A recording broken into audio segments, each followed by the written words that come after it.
يوجد مكان للغل ولا للبغضاء ولا للشحناء ولا للتدابر ولا للتنافس ولا للصراع ولا للقتال فيما بينهم البين على الإطلاق.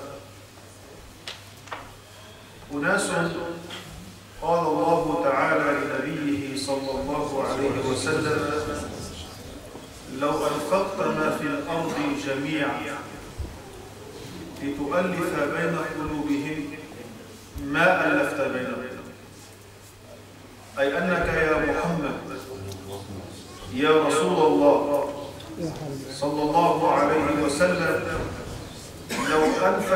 لو أنفق ما في الأرض من كنوز ومن مال ليؤلف بين الناس، ليؤلف بين قلوب أصحابه، ما ألف بين قلوبهم، خاصة أنه أرسل في جزيرة فيها من الصراع ما تعرفون، وفيها من التقاتل ما تعرفون، فيها كيف يطغى قبيلة على قبيلة وعشيرة على عشيرة وعائلة على عائلة، وكان يسودهم هذا النوع من العلاقات. وكانوا أيضا يتقاتلون لأجل الدنيا، فيتقاتلون من أجل طير، ويتقاتلون من أجل نخلة، ويتقاتلون من أجل ناقة. حروب كانت في الجزيرة العربية حكي عنها في التاريخ وكتب فيها من أبطال وقادة في الجاهلية كان سببها ناقة راح فيها من الدم ومن القتل ومن الاعتداء. أرسل الله رسوله في بقعة وفي جزيرة فيها من الصراع ما لا يعرفه إلا الله. قبيلة تغير على قبيلة لأجل شربة ماء، لأجل غنم، لأجل لبن، لأجل نخلة. الأوس والخزرج في المدينة المنورة التي أنارها الله بطلعة سيدنا محمد صلوات ربي وسلامه عليه، وهم أولاد العمومة، بينهم ما صنع الحداد من القتل والبطش وسفك الدماء والاعتداء على بعضهم البعض. حالة مروعة من الصور والمشاهد كان يعيشها العرب قبل الإسلام وقبل مبعث النبي صلى الله عليه وسلم. يعيشون من التنافس ومن التدابر ومن التفاخر ومن التقاتل ومن الثأر الذي كان معروف في الجاهلية، قتل. يعيشون على دماء بعضهم البعض. يقول الله لنبيه صلى الله عليه وسلم: هذا الذي حصل معهم من الألفة والمحبة والتواضع والانكسار سببه يا رسول الله هو الإسلام، سببه يا محمد هو دين الله، سببه يا محمد هو الله سبحانه وتعالى. المال الذي ننفقه لتأليف قلوب الناس إن ذهب المال، ماذا نصنع بعد ذلك؟ المال يدفع أحيانا في السياسة، في الانتخابات، ويدفع في الجمعيات، ويدفع في العائلات، بس هذا بيذهب. ولكن الإخاء الذي جسده لنا الإسلام وجسد لنا تعاليمه العظمى في أروع صور من مشاهد وصور مدرسة النبي صلى الله عليه وسلم لم يعرف قبلك يا رسول الله، لم يعرف. فلو أنفقت ما في الأرض جميعا ما ألفت بين قلوبهم. يقولون ربنا اغفر لنا ولإخواننا الذين سبقونا بالإيمان. ربنا لا تجعل في قلوبنا غلا للذين آمنوا.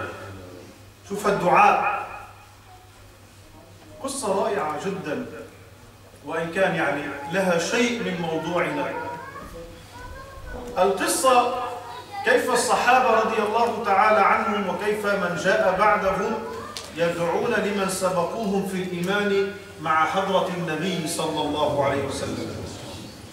نحن ما عشنا معه، نحن ما رأيناه، ما عاشرناه، ولكن يقولون ربنا اغفر لنا ولإخواننا الذين سبقونا في الإيمان.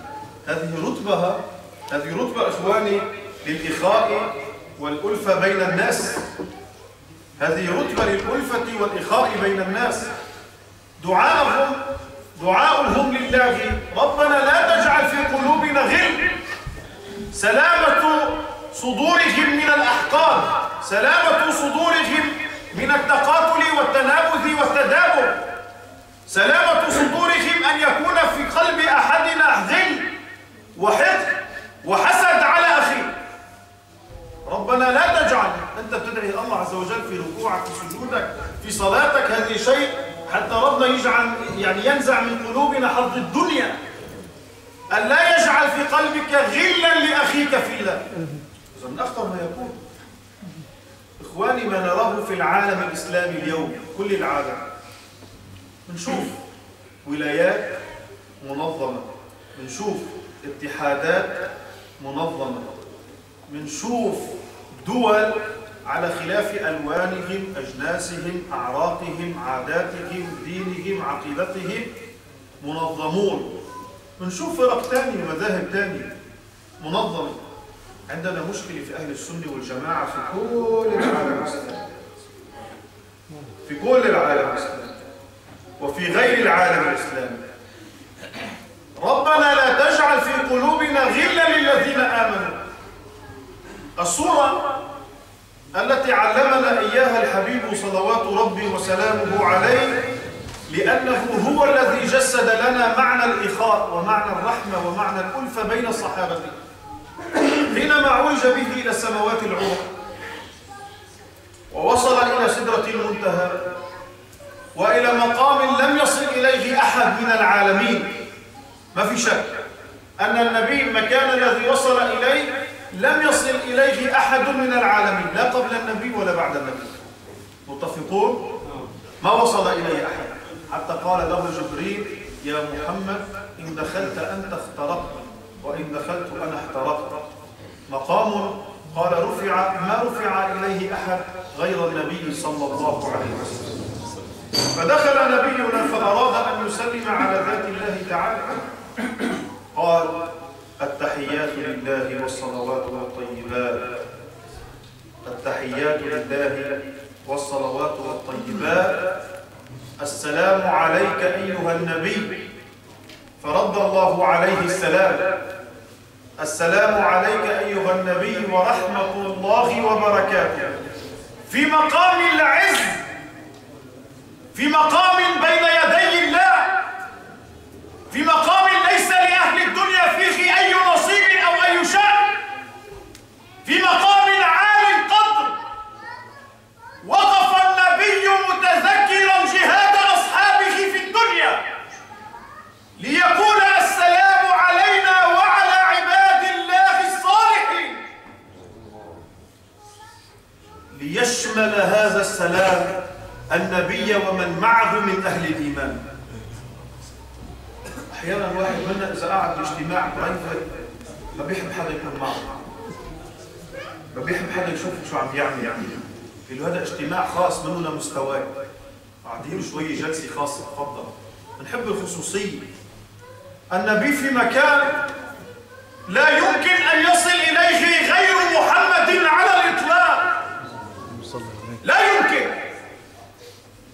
قال السلام علينا وعلى عباد الله الصالحين من كمال وخلق وقدر ورحمة النبي بإخوانه في الأرض. وعلى عباده الصالحين أشهد أن لا إله إلا الله وأشهد أن محمدا عبده ورسوله من أدب وخلق النبي صلى الله عليه وسلم. إخواني، سلامة صدورنا من الأحقاد، سلامة هذا الصدر، هذا كل واحد منا بده يشيله ويغسله أكثر من مرة، بيعصروا عصر بيغسلوا كله ويرجع يحطوا مكانه حتى نكون أخوة متحابين في الله. إخواني، هذا الكلام يحتاج إلى آذان صاغية، يحتاج إلى قلوب، يحتاج إلى بشر، يحتاج إلى أفعال، يحتاج إلى تطبيق. اجعلوا من سجودكم هذه الأيام ربنا لا تجعل في قلوبنا غلا للذين آمنوا. غلا، خلي هذا الدعاء في فترة حتى ينزع المولى سبحانه وتعالى أي غل أو أي حقد أو أي حسد أو أي ضغينة أو أي شحناء أو أي بغضاء على أخيك، فترى بعد فترة أنت تقبل إليه ولا تنتظر منه أن يقبل هو إليك. لا تنتظر، فتقبل أنت إليه وتدفع أنت بالسيء الحسن. أنت تدفع بالبداية لتكسب الأجر من الله. اللهم يا رحمن يا رحيم يا رجاء السائلين، يا رب خلقنا باختلاف النبي محمد صلى الله عليه وسلم ومن معه من الصحابة الكرام، وصل يا رب وسلم على سيدنا محمد وعلى آله وأصحابه أجمعين.